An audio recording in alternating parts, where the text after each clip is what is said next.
it's AI versus AI.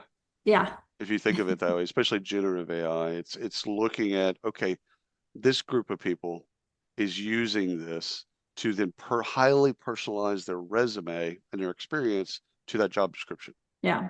And the keywords are in that job description so that there is a high match. Now, the problem with that, if you don't fact check it, is ChatGPT, all these things, they'll take liberties with your experience Yeah. and they'll stretch it. And it's not like everyone doesn't lie on their resumes. However, it'll stretch it to where it's actually not something you've done.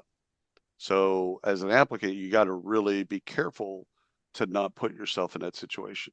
On the other side, you've got AI that's seeking that out, that's looking for AI created resumes and applicants. Not necessarily a bad thing. Like I've told people, it's like, hey, if they're smart enough to use AI to personalize a resume, I don't hate that. Welcome to the HR Huddle podcast, presented by Sapient Insights Group, the ultimate resource for all things HR. It's time to get in the huddle.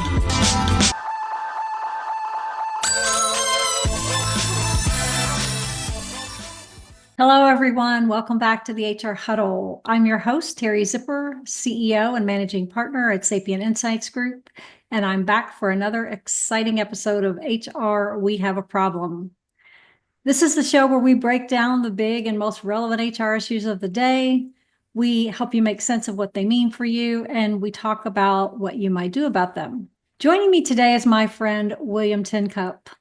William is a leading HR technology strategist, analyst, editor, advisor, podcast host, co-founder of WRKdefined, known for his work on the future of work, AI, recruiting, HR. I mean, he's just a Renaissance man, okay? He's got deep insights into HR innovation, tech adoption, and what I love about him is he's no bullshit. So welcome, William. It's great to have you on my show finally. Renaissance man. Of course, I think of Da Vinci. I'm like, yeah, I can't. But yes, thank you very much. This is going to be fun, mostly because you and I get to just talk about stuff, and hopefully it's relevant to the audience. We can maybe solve some problems, or at least talk I about think them. it will be. Yeah, I typically like to come up with a general direction that I can introduce at the start of the show, but 100%. you and I just decided we were going to do some freestyling. Yes. So I rest assured you're going to have fun. It's going to be entertaining. You'll learn something. So we're about to get into the huddle. Oh yeah. So yesterday I asked Ryan. I said because Google Chat has a huddle feature. I think Slack does too. And I'm like, can you have a huddle of one? Like that can't be a huddle, right? Like a huddle assumes that there's more than one person there, right? Assumes, yep. Right? So there's no huddling with one person. So that's one thing. The other is about 3 weeks ago, I taught Merit Badge College for Boy Scouts, and I taught communications and public speaking together. And I had about I had 10 kids in there. And one thing when they first walked in the room, I had a post-it note. I said, I want you to write on that post-it note anything. Doesn't matter. Just pink elephants. Doesn't matter. Go ahead. And so they all write down things. I said, now give them to me, crumple them up, great, and put them in that cup. Fantastic. And about 2 hours into the class, I'm like, okay, you remember that cup? Okay. All right, pick out a topic. And then they'd pick out of the post-it notes. They'd pick it out. I'm like, all right, now you got to speak on that for 3 minutes. Go. These kids, none of them know each other. So they're standing up in front of the other kids. They're like, let me tell you a little bit about Gatorade, which I love because I love improv, but it's one of those bits, with 12, 13-year-old kids. They don't know. I mean, they kept looking back at me. It's like, is it time? No, you're good. Keep My going. 3 minutes up yet. Yeah. So I like the grab bag bit because it's just a fun. I've done it on stage before with guests, which is terrifying for them. Yeah. But because you're up in front of an audience and it's like I'm walking around with a tin can. It's like, pick out a subject. And they're Yeah. doing it live in front and they don't know the subjects. So I've done it that was at Glassdoor's employer branding summit and they loved it Yeah. after they got through it, they loved it. So anyhow, Yeah. a bit of the pre-show show, right? Well, I mean, to some extent, and sometimes I think HR is all about improv. Right? Has to be. I mean, we're Has to be. always making shit up to get Has to be. it done and make it work, right? It's you walk in, you have a plan for the week, maybe even the month, and then all of a sudden you walk in and it's like, hey, listen, sexual harassment claim just kind of came in, and your entire day just shifted. Yeah. And it's not, it doesn't have to always be that something terrible. It could be something good. Like we're going to announce an acquisition of another company and we're going to add 10,000 employees. Like, oh, okay, that's good. I mean, it's great, but at the Yeah. same time, it's terrifying because you're not just adding 2, 5, 10 employees at once.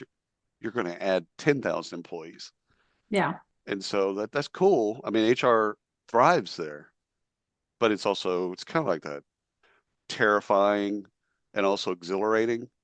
When I think recruiters and HR professionals, I think they go through that ride where something Yeah. is terrifying at first, and all of a sudden, once they get done or once they get into it, then it's like, this is awesome.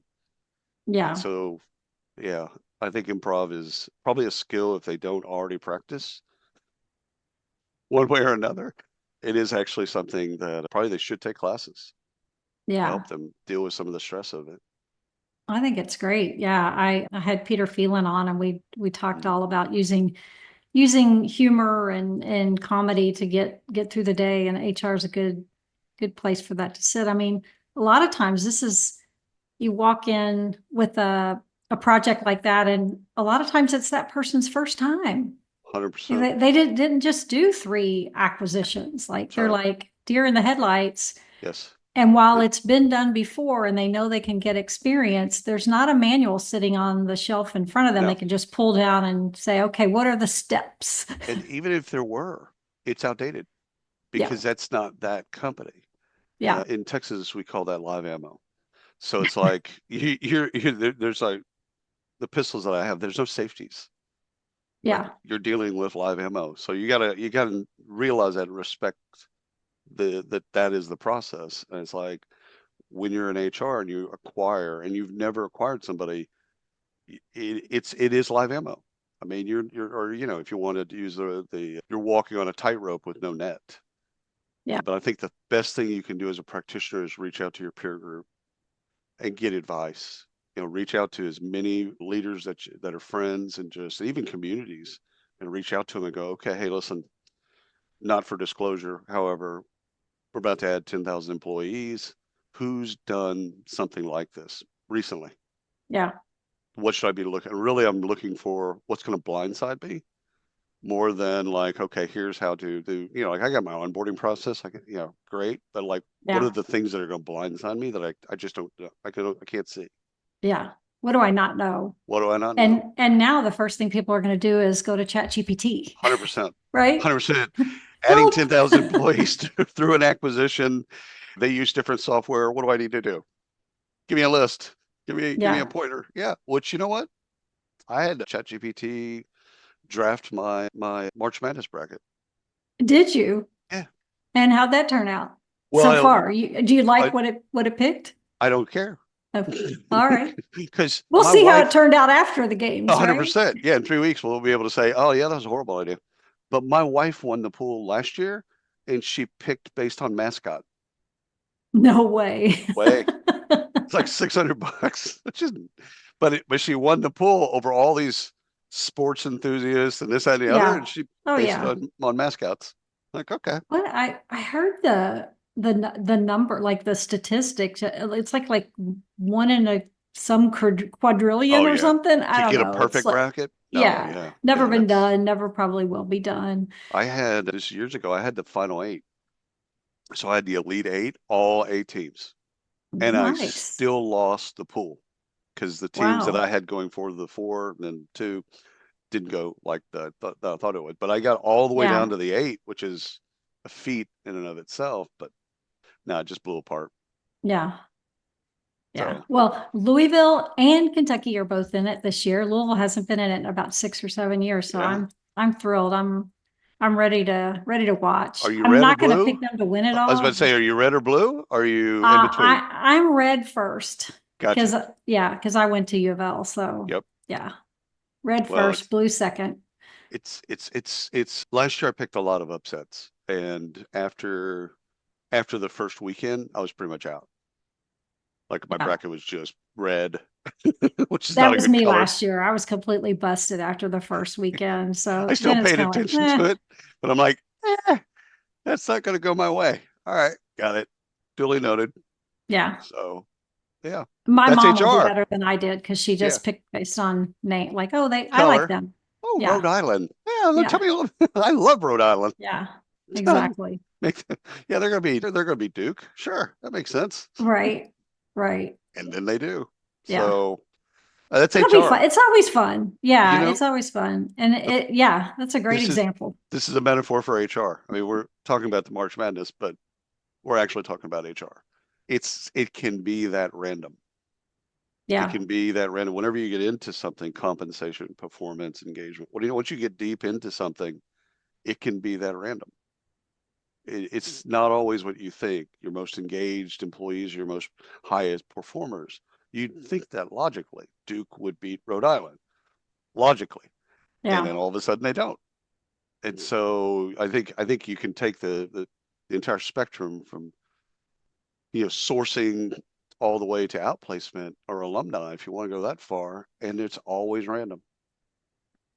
Yeah. Yep, Very random. keeps us I'm, on his toes. So yeah, I am always annoyed at people outside of HR who've never worked in HR who think that HR is easy. it's hands down the most difficult job Yeah, in they the have no C-suite. idea the complexities or even the various areas that we spend time on. And it just Right. kind of blows my mind. Well, they're people. It's like, Exactly. Yeah. They just have to hire people. yeah, It's like, yeah, huh? yeah. If that were Um, the only thing, if HR really was the only thing was hiring, it would be an easier job, 100%. yeah. But Yeah. I did when I was a co-host on Drive Through HR 100 years ago. We did a daily podcast. So first of all, daily, never do that, and it was also live, never do that. So two things to never do. But we only had HR practitioners on, and we asked the question, "What keeps you up at night? What's keeping you up at night right now?" And I did probably 1,500 shows thereabouts, and never had the same show. It was that the tapestry of what goes on behind HR Yeah. is so rich. I'd go from a call or a podcast where they were talking about, hey, listen, unions organizing, we got to figure out like how to negotiate. Next one is, hey, we're ripping out, one technology we're going to use as new technology. Next call, you know, I've got to figure out my succession plan because we're starting to kind of hit some age stuff that we need to have a backup plan. Like Yeah. no two topics that were the same. It's that rich. Yeah. There's a lot of stuff going on. What do you think the answer would be today to that To question? to what? Oh, to HR? Yeah, what's keeping them up at night? I think it's AI is easy. Gen AI, agentic AI, machine learning, all the different forms, but I don't think it's AI.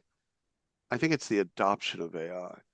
So it's like people are experimenting and they're trying things, which is great, and they're doing it at Yeah. their own leisure. And then some companies are actually putting in like really cool learning paths for people to kind of understand. I've seen some of the Yeah. big consulting firms have bought training companies to do just this with all their consultants and whatnot.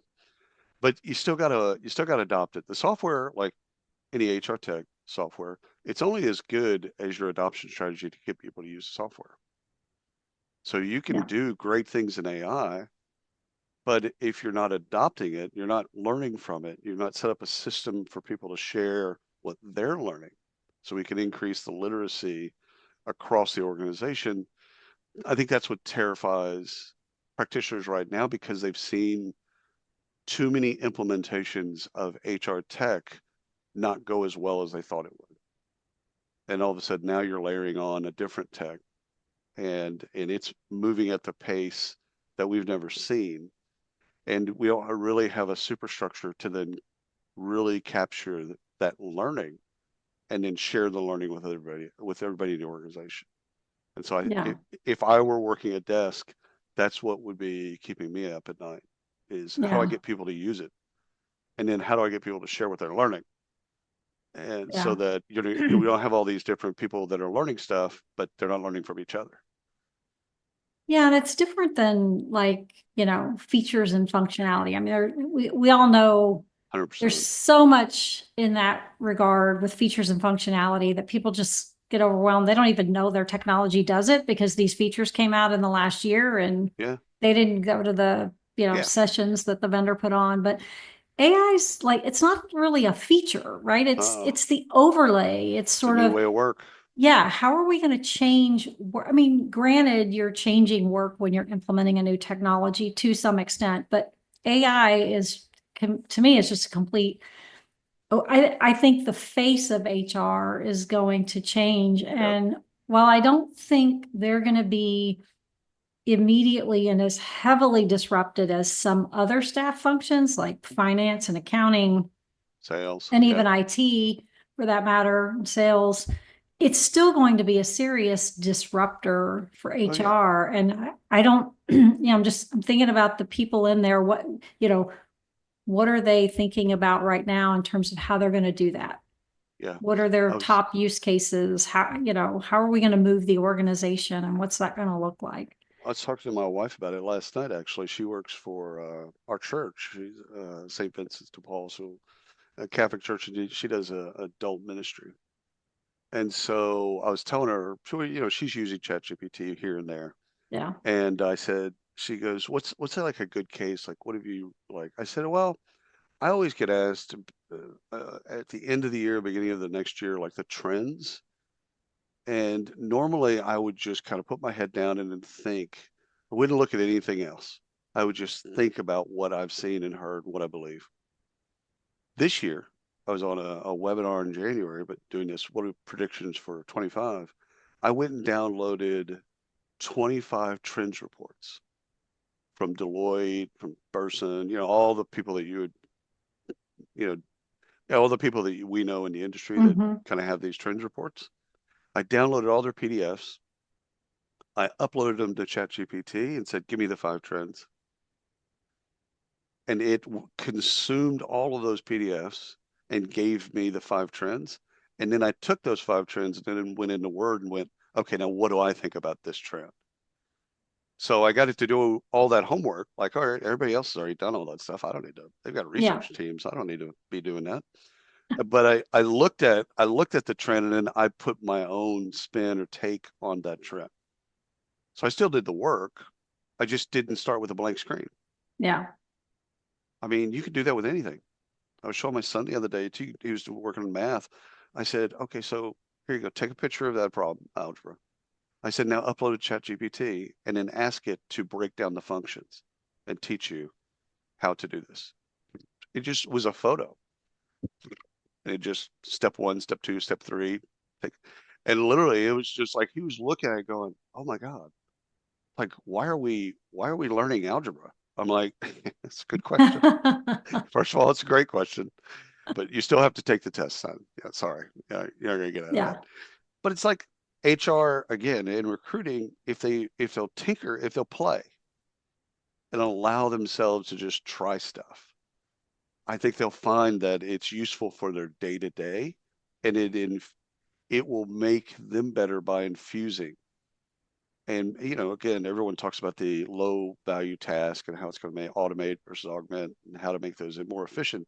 But I'm talking about just your mind thinking about how you do things and not being tied to them, not being emotionally or intellectually tied to, well, we did it this way. Well, you don't have to do it that way. That's a choice. You don't have to do it that way tomorrow. Yeah. Well, and I mean, I think about, recruiting, which is obviously one of the easiest use cases, right? Or at least one of the ones that people rate right up there at the top. You're getting 800 resumes for this job. It's impossible to go through them all, right? Can't. Can't. And so, Can't, shouldn't. yeah, let's deal with that part. yeah, Shouldn't be able, shouldn't do it in today's age. If you look at 800 resumes, you're the problem. yeah. It's certainly making their life easier. Right. I'm wondering, I'm thinking about the applicants, right? And Mm-hmm. so what are they doing on the back end? Are they, you know, they're probably writing their resume with Chat Oh, GPT and the 100%. job posting, right? 100%. They're doing, Um, so it's AI versus AI. yeah, If you think of it that way, especially generative AI, it's looking at, okay, this group of people is using this to then highly personalize their resume and their experience to that job description. yeah, And the keywords are in that job description so that there is a high match. Now, the problem with that, if you don't fact check it, is ChatGPT, all these things, they'll take liberties with your experience yeah, and they'll stretch it. And it's not like everyone doesn't lie on their resumes. However, it'll stretch it to where it's actually not something you've done. So as an applicant, you got to really be careful to not put yourself in that situation. On the other side, you've got AI that's seeking that out, that's looking for AI created resumes and applicants. Not necessarily a bad thing. Like I've told people, it's like, hey, if they're smart enough to use AI to personalize a resume, I don't hate that.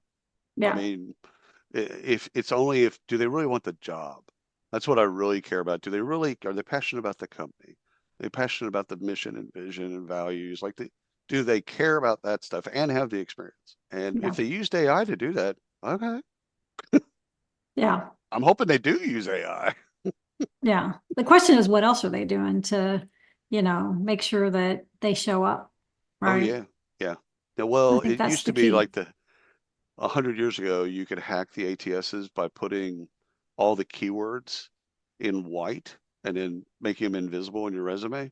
So when the parsers parsed, they got all those keywords. You couldn't see it visually on Huh. the. It's a I little did dark. not know Sorry, this. Terry. You're looking with this shock, like who did that? Like, I'm like, wow. I shouldn't tell that. Maybe the statute of limitations run out. No, maybe everybody else knows that. Oh yeah. No, that was the hack. You'd do it in Word and you'd put I mean, like massive list of keywords. Yeah. No And wonder I you never got a job sending a resume. and you just select it all and make it white. It's invisible. So it Yeah. was there.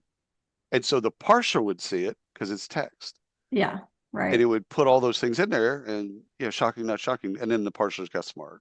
So Yeah. Of course. yeah. So They this is the same figure out the thing. hack. You're gonna have good actors and bad actors. Good actors are going to use the technology to do good things. And the bad Yeah. actors are going to use the technology to do bad things. Yeah. What other use cases do you see? Maybe some unique ones or some things that you don't think people are giving enough time and thought to. I think productivity is exciting for me, is to see because we make so many assumptions around productivity, like who in our organization is the most productive, and Yeah. you've got RTO and remote kind of at odds with each other, and I would love to look at the data to see who's the most productive. Again, at the office, not at the office, I don't even care because Yeah. if it's about productivity, it's about outputs. So who's the most productive? I really think there's a really neat case in there to look at data. And you could do it a number of ways. I've seen different technologies that are desktop based or laptop based where there's technology running in the background that keeps up with all the things that you're doing when you don't have to. So Yeah. it's actually keeping track of everything you're doing, browsers that are open, all that stuff. And there's no way to hack it. It's just keeping track of what you're doing. And if it does that with everybody, you can then look at, okay, who's actually being productive. Yeah. It's a little big brotherish, so I understand people's reticence to like, I don't know if I want everyone, I don't want, Yeah. well, I don't know if I want the company to look at everything that I'm looking at or doing on my Yeah. laptop, but Or maybe we gamify it, right? And like, right, if a lot of people are very, very competitive, right? So 100%. I want to be number one. Like we had a time entry system that would tell people, and I don't even know how they were doing this. I guess it was just, did you enter your time every day? And so Right, I'd get right. this notification that, so and so was the number one time entry person this week. And I actually had people saying, oh my God, like so-and-so beat me. It's like, Yeah. it's just time entry. Yeah, Okay. yeah. It's well, but the thing is they need that to be for it to work. Yeah. They need that data. Yeah. The data's got to be in and accurate and all that other stuff, but it's got to be in there. And if people lax and I'll get to it next week or the 2 weeks after, it's like it's not going to be accurate Yeah. or as accurate as it would be. So I love stuff like that. I love leaderboards. I love anything you can do with your employees to make it fun. Yeah. Yeah. And that's where rewards and recognition gets tied into some of those types of things is, you get $100 gift card to Starbucks, whatever, Yeah. and it's a bit, and we know what's happening. They just want the data in the system and they want it to be accurate. And maybe Yeah. they communicate that. Maybe they've even trained us, but you know what? It's still, I think, what most executives outside of HR don't understand is employees aren't paid to use the technology that we provide for them. Right. That's not part of their job. They're doing a job. If you're a field sales person, you're using Salesforce is not a part of your job. It's not in the job description. It's technology that is provided for you to then make the company smarter and make you smarter too. Yeah. Same thing with payroll. Same thing with time and attendance. Same thing with any HR software, unless you're working in that software, like you're a payroll admin and stuff like Right. that. Other than that, all these people are using software that we've purchased for them without their knowledge, without their input. And Yeah. oh, by the way, it's not their job. Yeah. So It's a really good point. Yeah. anything to make that fun. Like I tell people years ago when I was doing a lot of work with adoption and implementations, I'm like, you need to make this fun. You need to do, rewards and recognition needs to be tied to adoption Yeah. so that you get people excited about the technology, about here it's coming, communication strategy, get ready, it's going to be fun, we're going to, all that bit, and then put money behind it. And you'd be surprised at how few vendors view adoption that way, and how few software leaders or HR Oh, leaders yeah. view Yeah. it that way. It's like buying the software isn't even a third of the transaction. Like buying software, and again, I've made a few enemies, not not speaking in a pleasurable way, but like buying software is easy. If you Yeah. think that's the job, you're wrong, and your history will show you that you're wrong. It's buying software is easy. I could train a monkey to buy software. Yeah. There's a It's lot of it sitting on the shelf. That's exactly right. Adopt a feature bloat. You got features nobody's using, so you bought it with the best intent, but then you stopped, and you stopped for probably good reasons because you had another fire to put out. So it's not like it's not an incompetence thing. There's so many things being thrown at HR that they get to go live, whatever that means. They get to go live and they're on to the next thing. And when in what should happen at go live is actually the project starts. Yeah. And that goes for 18 months just to get people to actually use the software that you've purchased. And Yeah. no one wants to hear that, by the way. The software vendors don't want to. No, and we talk a lot about that in the change management consulting and the work that we do, because in my opinion, if you need a manual to tell them how to use your time system or your You're already performance management, or you're doing it wrong. 100%. It's got to be intuitive. And sometimes software vendors will take that too far and they won't put training in place Right. that's really needed for the different types of learning styles, learning behaviors, and all that other stuff. Is the modalities of training. They won't deal with that because they'll hide behind, well, it's really intuitive. It's like there's still change. There was the way that you did it before and the way that you're doing now. And everyone hates change, truism. Mm-hmm. Some people are better at consuming or adopting things. Maybe they're excited about adopting new things, but it's an adoption curve, and you've got to be able to train people all across that curve. New employees come a year in after an implementation, they have no idea, and they Yeah. literally come into, I got to use this thing every day. Like, okay, well, I still got to do the thing, right? Yeah, you still Yeah. got to do the thing, but it's like, yeah, you got to learn the software. And then Yeah. all of a sudden you're dropped off at the, deep into the pool and it's hope. Yeah. And so Yeah. collectively that change management is not managed well unless Yeah. you have a firm. And I think it's great change people, internal, external, that plan. I worked with a group out of Canada. It was an airline, and they were implementing success factors, and they used success factors for a year and implemented all the communications and process and all that stuff before they actually turned it on to employees. So they were in it, looking at how should we this, that, the other, the whole bit before. And that was a change team. It was a change team looking. It was Yeah. a 50,000 person firm, and so they had change consultants internal, but they also worked with a change management firm. And so they were just they literally modeled everything that they wanted it to do a year in advance for the employees, so that when it got to the employees, it'd be consumed. Exactly. I mean, that's the importance of it. And so many Right. times change management just gets cut out of the equation because people say, well, we're going to do training. Right. We're going to And it, communicate, but and it's, and it's where's the budget, right? That's always yeah, been the, okay, who pays for this? So there's that. And then you've got both sides not necessarily blaming each other, but having the belief, I picked the best software. Surely the adoption will be easier. And you've got yeah, software companies that are like, the software's so intuitive, just turn it on. It's like, okay, neither of those things are true. So, yeah, okay, how do we actually bridge that gap? I think if you're a large company, Fortune 1000, I think you've got consulting firms, you've got change people. It's easier and harder because you're doing with more people, generally hmm, speaking, but you've got at least the help. You've got people thinking about, the launch date and thinking about how to get people excited and how to get released feature by feature, not to overwhelm people. You got people thinking. yeah, You get into the mid market and SMB, and it's like, yeah, no one's doing that. So somebody's got to pick up the ball, and I believe it's both.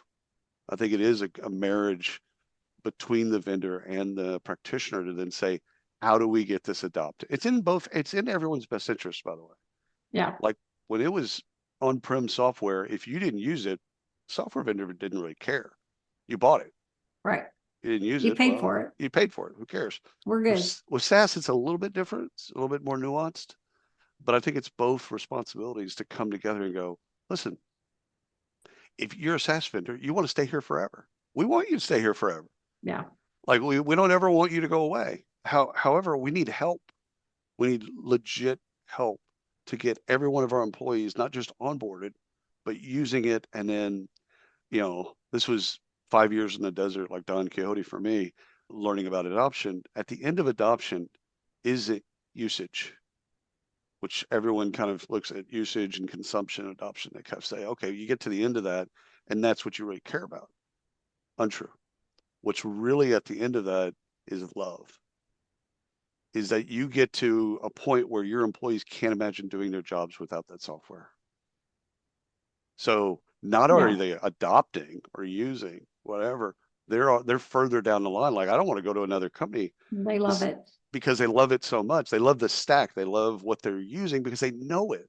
That's the Yeah, part that people miss, is like when someone's confident and competent in the software, whatever the software is, doesn't matter.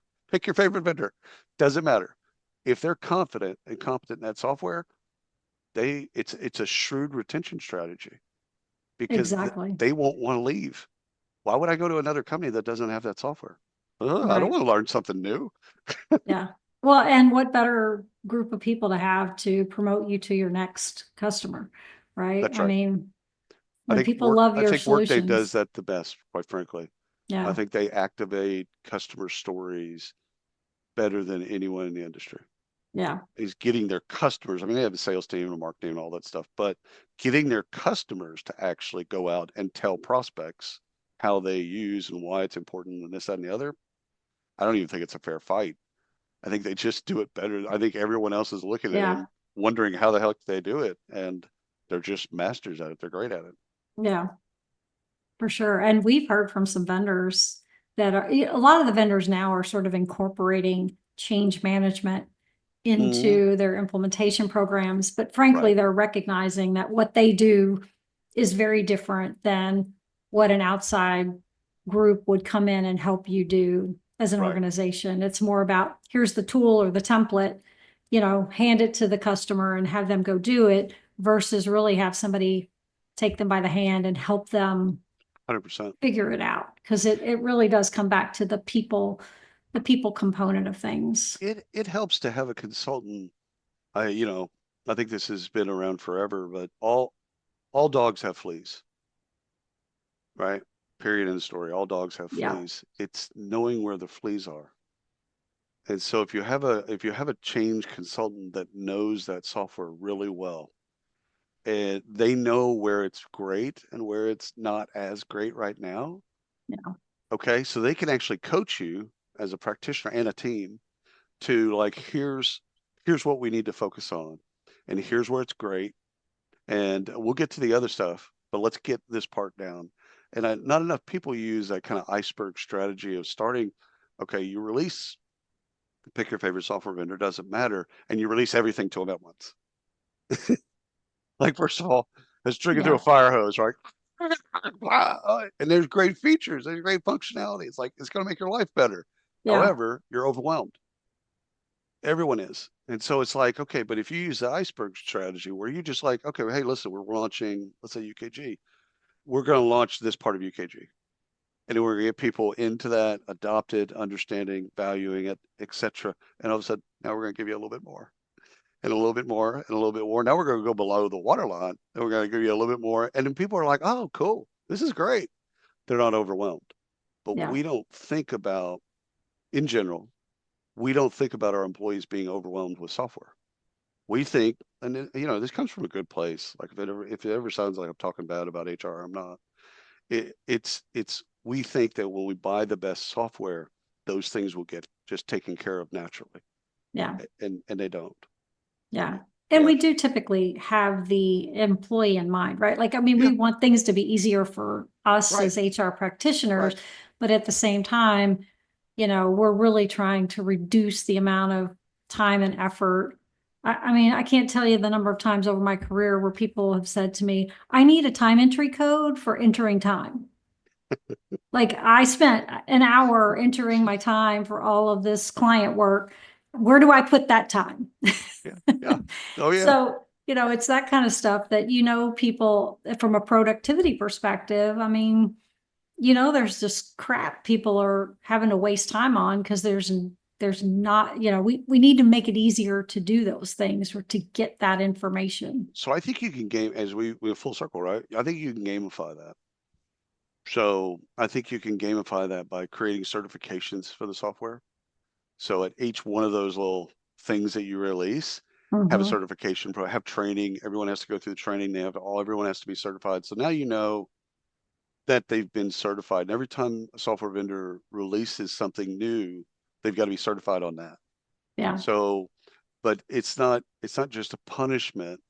It's when you're certified, you get something. You get another, 2 days off, PTO, Yeah. or it could be money. I mean, it's all money, but Yeah. it could be in the form of cash, Your prizes, R&R days, stuff. Yeah. whatever. Doesn't make a difference, but give them an incentive to get certified. So there's that. The other is a leaderboard.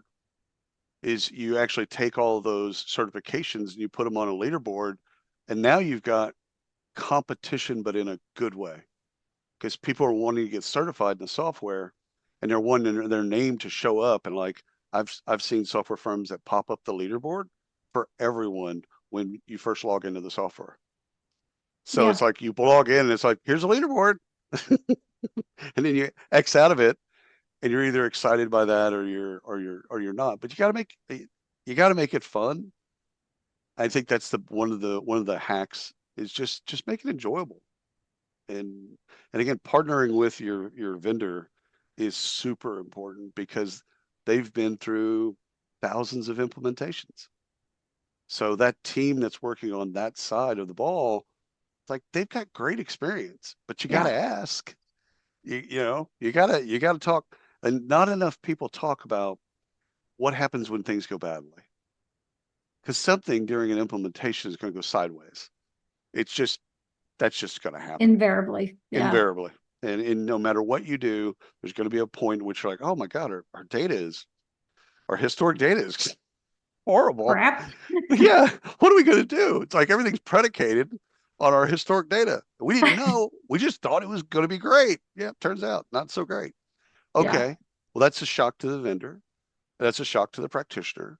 But now it's like, okay, but it is what it is. How do we rectify this? And there's always a way to reconcile that. Yeah. It's just, you got to work together. I think that's some of the best relationships that you have Yeah. is with that implementation team on the partner side, on the vendor side. Yeah. That's a great point, William, because in my experience, and I used to demo and sell software back in my early days. Bless you. Yeah, fun times. And, I remember, and I did the implementation, went through the whole process. I remember the most successful implementations were always those people who were very engaged in the process versus the ones who just kind of threw it over the wall and said, get us implemented. Good luck. And it's like, you got to be very engaged here because this is 100%. your solution, right? And I can configure all the bells and whistles, but right. If they don't do what you need them to do, if they don't have the outcomes you need, it's gonna suck. You almost wonder, why do we buy the software? Yeah. And normally what would happen back then, and it still happens today, is they would pass it to a project manager that had no experience, launching HR software. Yeah. They were just a really good IT person, and so they understood software, but they had nothing to do with the purchase. Yeah. They don't know how employees are going to use this, and so they're taking them through kind of a model that works for them, but without any context. Yeah, and they weren't involved in the sale. That's and right. I just spent 6 months with this organization, learning everything I could about them so that I could understand how we could position the solution to meet their needs. And then I just, throw a project manager on there who has none of that history, Right. And they're starting over. It's a frustration that hiring managers have with sourcing and recruiting, and have had for a long time, is during the sourcing process, you're learning things about the candidate. Yeah. During the recruiting process, you're learning things about the candidate. And all of a sudden, once you get passed over to the hiring manager, they don't know any of those things that you've talked about. Yeah. Any of those learns. They're basically starting afresh. Yeah. With that candidate. And it's like, okay, well, we wonder why hiring is hard. Well, we make it hard because we haven't captured all those learns. Hey, they mentioned in one interview that they want to learn, pick something, doesn't make a difference. They want to learn JavaScript, just make it simple. And all of a sudden, that's not captured anywhere. And all of a sudden, the hiring manager is like, hey, what do you want? What do you want to learn something, obviously. But what do you want to learn? Well, the candidate's like, I've already talked about this. So they're frustrated. And the hiring manager is frustrated that I should have known that. Yeah. Going into it, I should have been able to look at it and go, okay, so I see that you want to learn a JavaScript. What else do you want to learn? Like, now that's a better interview. It's a better way to use data that's collected. It's the same thing. You're in sales for software, you're collecting all kinds of data about the company and about the practitioner, about the team and all that stuff. And then all of a sudden, they just pass it over to someone else that has none of those learns. Yeah. And they start new. It's like, and we wonder why things go sideways. Yeah. I hope AI is going to help us with that, because it's going to capture more of those conversations. And what they told the recruiter is going to hopefully get passed on to the manager in a more seamless way. Let me ask you one final question. Sure.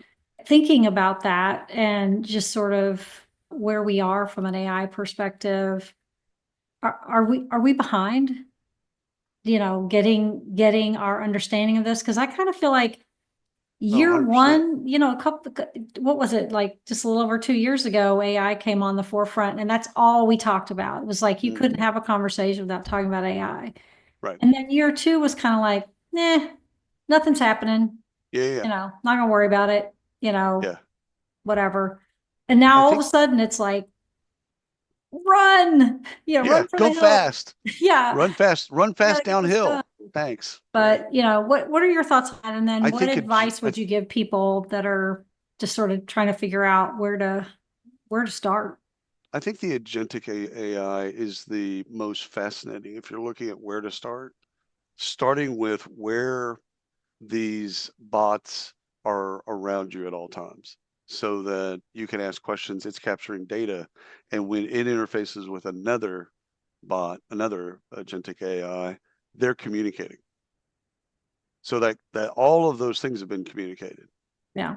And so that person, that other person now has all of that knowledge. And again, you can use that in a lot of different ways, but like we talked to a company this last week that does it. They're on the agentic AI, but it's on sales front, and they've got an SDR, a RevOps person, and a calling person. I say person, bot. And Mhm. these 3 bots, they all work in concert with each other, and then they kick deals to humans. But it's not just kick the deal like we historically think of it. It's like, no, you have more knowledge about that because they've communicated with one another and they've learned so many things that are external to the organization and also in conversations that now you can actually be a great salesperson. It's Yeah. like I understand, I get the full picture. So I think doing that in HR is learning where agentic HR helps you as a person do your job, but also how it carries information to other systems and other agentic AI. So it's Yeah. almost like robot to robot. So how do we get that part where Yeah. we have bots around us Yeah. helping us do our job better, more efficiently, etc. But it's also everyone else has bots around them. Yeah. I'm thinking I'm having bots that are like negotiating my benefits contracts and 100%. stuff like that with another 100%. bot. Yeah, Right. exactly. And that's again, that's not a bad thing, especially if you look at the workforce of Gen Z and Alpha, is they grew up on screens. They're that talking with a bot, like both my kids are Gen Z, talking with a bot, that's normal. Talking with a human, that's actually weird. Yeah. So we're at the right time for that because them being having that conversation is like, hey, what's the new benefits package and what's different from last year, and what can I change to make my benefits more efficient? That's off and back in seconds. Yeah. You don't have to log into a system, go through a bunch of linear Yeah, bullshit agenda, right. step 1, go here, step 2, go. I mean, No, that it, drives me crazy, just like shopping on Amazon. Everything oh is yeah, still so linear. Like, come on, it is. Amazon, Yeah, you know me. come on. You know me, son. You deliver stuff to my house every day. You know me. Come on. Let me put stuff up here that I don't want to look at. And I think, yeah, we make fun of that, but it's true. Yeah. That bot that's with you all the time, ubiquitous with you, knows you. And so it Yeah. knows, like I've done this with ChatGPT where I'll start with a prompt of, do you know William Tincup? Yes. Okay, write this, but write it in his voice. Mm-hmm. And it'll write like I write. Yeah. So like it's that type of personalization. The more we let that technology understand us, the more it can actually do its job. Yeah. I think there'll be some reticence there with Oh, 100%. especially our generation and Yeah. older, where we're like, no, I'm not telling you that. Like, Well, nah, people it's still too lock their personal. phones. It's like, why are you locking your phone? What are you afraid of? If Yeah, someone wants to hack your phone, they're so gonna hack your they've phone. already hacked it. That keeps the Girl Scouts out. Other than that, what are you doing? Yeah. Like, you don't need to lock your phone. It's crazy because we think it's private. It's like, oh, the stuff on my phone is private. It's like, no, it isn't, and nor should Yeah. it be. No, it's not private. No, but we grew up thinking like, okay, well, there's a thing called data privacy. No, Yeah. there's no such thing. Yeah. That myth, A, was never legit and not legit now. Yeah. And we don't want it to be. We Yeah. need our data to actually inform, like people I get in this conversation with people all the time. They're like, why are you so online? Like everybody knows this and that and the other. I'm like, I want the algorithm to know me. Yeah. I don't want to be on Instagram and it serve up, feminine napkins ads. Like that's why I want it to know me. I want it to Yeah. be smarter about what it's going to serve up to me. Yeah. Why would I care? They're just Yeah. using your data to do so and so. I'm like, yeah, they're also using the data to serve up things that are appropriate to me, Yeah. which is It's what I a want. it's hilarious when my husband gets on his Instagram account, which is all about his music, Yeah. because I do a lot of the posting for him. And I just like when I'm in there, I'll like see stuff. Oh, I want to look at that. So he's like, they're Puppies, serving all this stuff up to puppies. him, and he's like, tone bodies Oh and yeah, oh yeah. all these Who's exercises. And he's like, what is this crap? why is my feed different? Yeah, there's a comic Ari Shafir that did this bit where all he looked at like on different media, Instagram and TikTok, whatever, it was puppies. Yeah. So he did it for like a couple months where all he would go into Twitter and talk about puppies. He'd go into TikTok, puppies, and do search. So he did this bit just to see what would happen. And after he did that for long enough, everything served him up was puppies. Like there was nothing else. Like it's almost there was no other part of Instagram other than Yeah. puppies.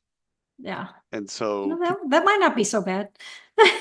dude, if you can't laugh at puppies, I've seen this at a couple conferences now where they actually have like the SPCA and they have puppies there, and you can go in and sit with the puppies. And you just gotta sit down, and puppies are just all over you, and they're playing and whatever. And like, there's no better feeling. Yeah. Kittens are the same way, but I mean, it's the Yeah. same thing. It's like they're just having fun. They don't know what they're there for. Yeah. So It makes you smile. There's this, I know we're devolving here, but there's a guy on, I can't remember if it's Instagram or TikTok. He does like Walmart vibes, and he goes into Walmart and he starts dancing to things like YMCA and all these like 80s, 90s songs. yeah. And people just like, a lot of people will start dancing with him, Oh or yeah, they'll, 100%. and it just like every time I see that, it just makes me smile. I'm like, that is, I just Yeah. like it. It's So easy to make fun of people at Walmart. yeah. Like that's bush league. Like somebody that's not dressed appropriately, or, somebody's hammered or whatever else. Like, Uh-huh. okay, that's easy. Yeah. That's like really, really easy, comedy is just to make fun. But to actually take that and say, no, you know what? I'm gonna do something fun. I'm gonna bring enjoyment and happiness and whatever else. Some people won't get it. Yeah. And that's okay. Yeah. That's okay. They'll see you dancing on a hardware aisle next to hammers and having fun. Like I can see him doing an MC Hammer on the hammer Yeah. aisle at Walmart. Yeah. Like that would be a bit, right? Can't touch this. So Yeah. like let's have some fun. And if people don't like it, great. Turn the channel. Yeah. Like, I don't get stuck on his channel. So oh I yeah. love seeing the smiles on people's faces because he engages with everybody, like Right. anybody and everybody. Doesn't Yeah. matter if they look like him or, Right. he just engages with everybody. And it's kind of interesting to see the people that engage back. Sometimes it's the least expected person who actually will start dancing with him and just continuing but it's really just, it's all about make me smile today. Like I want to be 100%. happy. I was at a Walmart in Belton, Texas, and I was getting soft drinks for my wife, and all of a sudden I turn around and there's this woman, and she's got Down syndrome, and she looks at me, she goes, do you have Jesus in your life? I said, yeah, I do. I'm Catholic, been cradle Catholic, practicing Catholic, like, yeah, I'm OG. And so she goes, well, can I give you this little Jesus? I said, yeah. So, and I expected more. Like I expected, okay, we're here. So, okay, what's the pitch? Where are we going with this? Like you're raising money, whatever the bid is. And that was it. That's this little plastic Jesus. And so I came home, I had it in my pocket. I'm like, I got Jesus in my pocket. My wife was like, what? No, I got Jesus in my pocket. She goes, you're going to hell. You're going to hell. You can make fun of some things you can't. I'm like, no, literally, I got Jesus in my pocket. Look, here he is. And she's like, I'm gonna take that to work. Oh my But God. again, Yeah. it was just enjoyment. There was no, and again, Yeah. I understand for people that don't believe or believe in something different, like that's fair. Like you could easily have said to It's that, okay. yeah, that you could have easily told that woman, yeah, no, I'm Muslim or I'm Hindu or I'm atheist or agnostic, whatever. And she would have said, okay, well, listen, have a great day. And Yeah. going on to the next person. Like Yeah. it wouldn't, she was just trying to make people's day. Yeah. That's what she wanted to do. That's Yeah. all she wanted to do, man. And so it's Yeah. like, yeah. So yeah, but the little Jesus is at my wife's office now. Sitting on your dashboard. No, I like that. 'Cause this is the shirt I'm wearing. Jesus is my homeboy. So I would have that, but of course it's blasphemous. But my wife, because she teaches adults and new Catholics as well, it's just stuff that she loves to have. And she's like, Yeah. she wanted to go back to Walmart and meet the people that were Yeah. doing it. And I'm like, oh, they're gone. Yeah. You got to be there for that thing. You should have went to Walmart.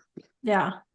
You Growing missed up, out. my grandma had a little Virgin Mary. Yeah. And it had like I guess a magnet or something, and it stayed on her dashboard in Oh, her yeah. car. Oh yeah. Like it was always there.